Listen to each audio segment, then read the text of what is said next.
SPSR Nellore Transco ESC గారికి రాష్ట్ర నాయకులు ఉగాది శుభాకాంక్షలు తెలిపారు.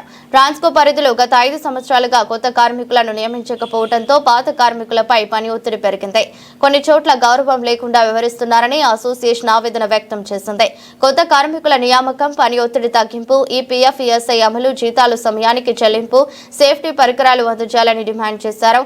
ఈ సందర్భంగా నూతన జిల్లా కమిటీ ఎన్నికైంది. అధ్యక్షుడు Akbar Nawaz, general secretary Pullaiah, working president Kiran, president Vivekananda నూతన కమిటీని మరియు సభ్యులను పరిచయం చేయడం జరిగింది.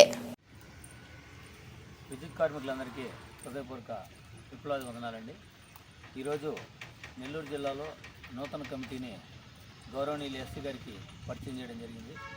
అధ్యక్షుడిగా అక్బర్ గారిని ఎన్నుకోవడం జరిగింది. అదేవిధంగా పుల్లయ్య గారిని, కిరణ్ గారిని, వివేకానంద గారిని సెక్రటరీగా, వర్కింగ్ ప్రెసిడెంట్గా ఈరోజు ప్రధానంగా ఇష్యూస్ అన్నిటి కూడా మన ఎస్సీ గారి పరిధిలో ఉన్నటువంటి విషయాలు, అదేవిధంగా డిఈ గారి పరిధిలో ఉన్నటువంటి విషయాలు కూడా చాలా సమయం వెచ్చించి మనకి ఉగాది తరపున శుభాకాంక్షలు కూడా తెలియజేస్తూ, ముఖ్యంగా సర్వీస్ ఇన్సెంటివ్, అరియర్స్ రావడంలో ప్రధాన పాత్ర పోషించినందుకు గౌరవనీయులు డిఈ గారికి, అదేవిధంగా ఎస్సీ గారికి కూడా ధన్యవాదాలు తెలియజేయడం జరిగింది.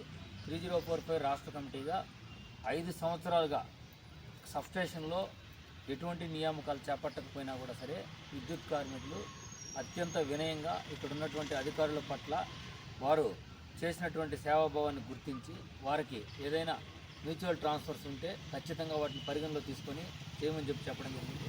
అదేవిధంగా ఈ ఎంఆర్టీ టెలికాం వింగ్లో ఉన్నటువంటి వారికి టీఏ బిల్లుకి సంబంధించి ఆల్రెడీ జేఎండీ గారి దృష్టిలో నుంచి గ్రౌండ్ లెవెల్కి రావడం జరిగింది. గ్రౌండ్ నుంచి కూడా ఒక రిపోర్టు పంపించమని చెప్పేసి కూడా వారిని రిక్వెస్ట్ చేయడం జరిగింది. అదేవిధంగా ఈ మెటీరియల్కి సంబంధించి సంస్థలో కోట్లాది రూపాయలు మెటీరియల్ ఉంది. ఆ మెటీరియల్కి ఏదైతే మన వీడియో రికార్డు ఖచ్చితంగా పెట్టమని చెప్పాం. ఎందుకంటే థెఫ్టింగ్ జరగటం, దాంట్లో కార్మికులను తప్పుగా భావించడం, ఇలా కాకుండా ఒక సేఫ్టీ అనేది కోట్లాది రూపాయలు వెచ్చించినటువంటి సబ్స్టేషన్ల దగ్గర ఖచ్చితంగా వీడియో ఫుటేజ్ పెట్టమని చెప్పాం. అదేవిధంగా ముఖ్యంగా కారుణ్య నియామకాలు ఈ జిల్లాలో మొన్ననే చూసాం. మనుబోలులో కూడా చాలా క్లిష్ట పరిస్థితుల్లో కొట్లాడి 3045 తరఫున దాన్ని తీసుకురావడం జరిగింది. అధికారులందరూ కూడా దానికి సహకరించారు, కాంట్రాక్టర్ గారు కూడా సహకరించారు. మొట్టమొదట ఆ పోస్ట్ రిక్రూట్మెంట్ విధానంలో కానీ తర్వాత ఉన్నటువంటి దీంట్లో కూడా సరే 3045 ఇక్కడ ఉన్న నాయకులందరూ కూడా గట్టిగా నిలబడడం, వారు అంతే ఉత్సాహంగా కూడా ఒక కారుణ్య నియామకమే కాదు, జిల్లాలో ఉన్నటువంటి ప్రతి సమస్య మీద కూడా ఖచ్చితంగా ఇక మొట్టమొదటి మేము ఉండి నిలబడి మనం 3045గా చేద్దామనే ఒక ఉద్దేశంతో నూతనంగా కమిటీ ఏర్పాటు చేయడం ఇది శుభపరిణామం. రాష్ట్ర కమిటీ తరఫున కూడా వాళ్ళందరినీ అభినందిస్తున్నాం. అదేవిధంగా రాబోయేటువంటి పీఆర్సీ మీద అందరూ దృష్టి ఉంచుకొని జిల్లాలో అన్ని చోట్ల కార్మికుల్ని సభ్యత్వాలు నమోదు చేసుకొని 3045 రాష్ట్ర కమిటీ తీసుకునేటువంటి కార్యాచరణకి అందరూ సిద్ధంగా ఉండాలని చెప్పేసి కూడా 3045 కమిటీ తరఫున వాళ్ళందరినీ రిక్వెస్ట్ చేస్తున్నాం.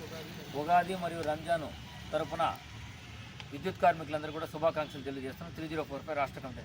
Thank you. జై హింద్.